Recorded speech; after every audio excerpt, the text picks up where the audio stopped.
نحمدہ ونصلی ونسلم علی رسول الکریم اما بعد فاعوذ باللہ من الشیطان الرجیم بسم اللہ الرحمن الرحیم۔ آج آپ حضرات کے سامنے جس موضوع کو میں آپ کے سامنے لے کر آیا ہوں وہ ہے نیا سال۔ ہندو، عیسائی، غیر مسلم جتنی قومیں ہیں، سب جب ان کا ایک نیا سال شروع ہوتا ہے وہ ایک دوسرے کو مبارکباد بھی دیتے ہیں اور سلامی پیش بھی کرتے ہیں، جبکہ ہمارا نیا سال اور مسلمانوں کا نیا سال، مومنوں کا نیا سال آخر کہاں سے ہوتا ہے یہ میں بتلانا چاہوں گا اپنے سنی نوجوانوں کو، اور تاکہ ان کو پتہ چلے کہ ہمارا اسلامی مہینہ جو اسلامی سال کہاں سے شروع ہوتا ہے۔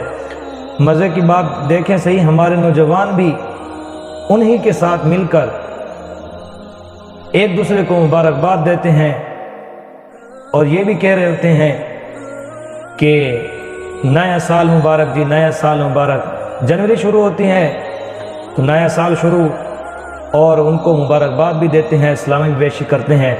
لیکن جب محرم کا مہینہ آتا ہے ان کو یہ پتہ نہیں ہوتا کہ ہمارا نیا سال شروع ہو گیا اور اسلامی نیا سال شروع ہو رہا ہے، کیا ان کو پتہ بھی نہیں ہوتا۔ اس لیے مسلمانوں کو یہ بتانا چاہتا ہوں کہ جو مسلمانوں کا نیا سال شروع ہو رہا ہے اور اسلامی سال شروع ہو رہا ہے وہ محرم سے شروع ہو رہا ہے۔ کفار اور مکہ کے مشرک اور کافر بھی اس وقت محرم الحرام کا اتنا احترام کیا کرتے تھے جس کی کوئی مثال نہیں ملتی۔ مسلمان تو کرتے ہی ہوں گے لیکن کفار بھی کرتے ہیں۔ کیوں؟ کیونکہ وہ ان کے جو عادتیں تھی اور جو ان کے لڑائی جھگڑے تھے وہ بھی اس مہینے میں ختم کر دیتے تھے۔ آخر کیا وجہ تھی؟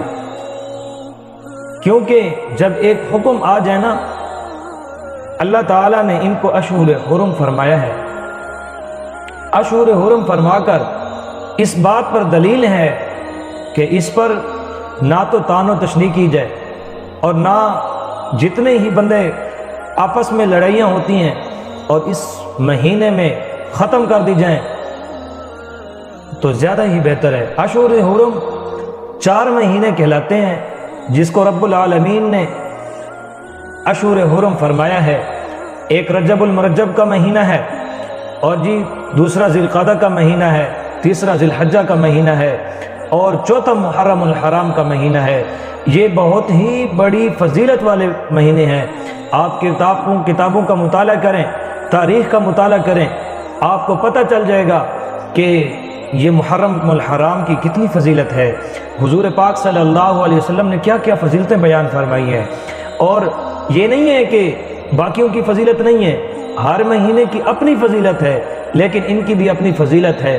اس لیے مسلمانوں کو نئے سال آمد پر مبارکباد پیش کرتا ہوں تاکہ ہمارے یوٹیوب چینل کے ساتھ جو وابستہ ہیں ان کو پتہ چلے اور آگے بھی شیئر کرتے جائیں۔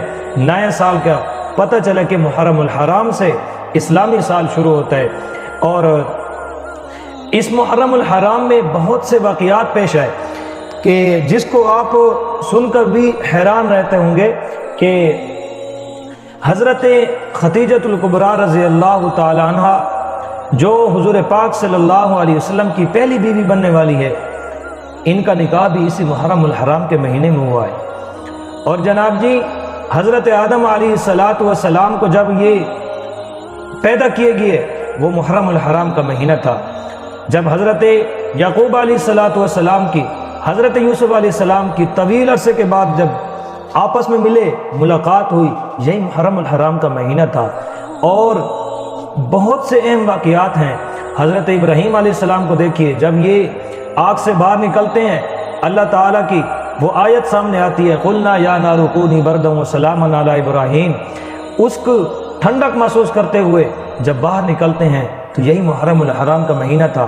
تو اتنے واقعات آنے کے بعد تو جو سال کے ابتدا میں ایک اہم واقعہ پیش آیا وہ بھی آپ کو بتاتا چلوں۔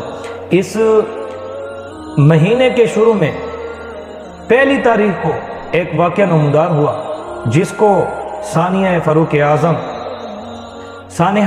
اعظم کہا جاتا ہے کہ اتنا جب یہ سال شروع ہوتا ہے، جب یکم محرم الحرام آتی ہے تو مسلمانوں کے دل بہادری کی طرف چلے جاتے ہیں، مسلمانوں کے جذبات بہادری اور شاعری کی طرف چلے جاتے ہیں کہ کیونکہ ایک نسبت ہوتی ہے، ایک نسبت جب بندے کے سامنے آتی ہے نا تو اللہ تعالیٰ حقیقت میں دل میں وہ جذبہ اور بہادری نصیب فرماتے ہیں۔ کاش آج بھی عمر زندہ ہوتا تو انشاءاللہ اور بھی بہت سے کام کر دیے جاتے۔ اور اس واقعہ میں حضرت عمر رضی اللہ تعالی عنہ محرم الحرام کی یکم تاریخ کو جام شہادت پہ نوش فرماتے ہیں۔ ایک مجوسی ابو لؤلؤ فیروز مجوسی، یہ پیغمبر کے مصلی پر کھڑے ہو کر جو حضور پاک صلی اللہ علیہ وسلم نے خلافت دے کر اور حضرت عمر کو وہیں پر مصلی پیغمبر پر یہ ابو لؤلؤ مجوسی یہ قتل کرتا ہے، اور ایسا خنجر اس کے پاس ہوتا ہے جس کے ساتھ اور بھی 70 صحابہ شہید ہو جاتے ہیں۔ تو یہ بھی ایک محرم الحرام کا مہینہ ہے۔ اور اس کے ساتھ ساتھ نواسہ رسول جگر گوشہ بطول جناب سیدنا حسین رضی اللہ تعالیٰ عنہ یہ بھی اسی مہینے میں جام شہادت نوش کرتے ہیں۔ یہ اللہ تعالیٰ انشاءاللہ موقع در موقع انشاءاللہ یہ واقعات بھی پیش کریں گے اور ان کی دینی خدمات بھی پیش کریں گے۔ دیکھو جب بھی اسلام کی تاریخ کوئی بھی آئے گی نا تو 7 صحابہ کھڑے ہوں گے، 7 صحابہ نظر آئیں گے۔ ہر تاریخ کوئی ایسی تاریخ نہیں ہے جو حضور پاک صلی اللہ علیہ وسلم کے جانثار صحابہ اکرام رضوان اللہ تعالی علیہم اجمعین سے خالی ہو۔ ہر ایک تاریخ صحابہ اکرام رضوان اللہ تعالی علیہم سے وابستہ ہے، تو کیوں نہ ہم ان کو عقیدت اور احترام پیش کریں جنہوں نے اپنا تن من دھن لٹا کر، اپنا گھر بار لٹا کر حضور پاک صلی اللہ علیہ وسلم کے قدموں پر نچھاور کرتے ہیں۔ ہم ان کو اسلام عقیدت پیش کرتے ہیں۔ سلام صحابہ اکرام رضوان اللہ تعالی علیہم اجمعین، وآخر دعوانا الحمدللہ۔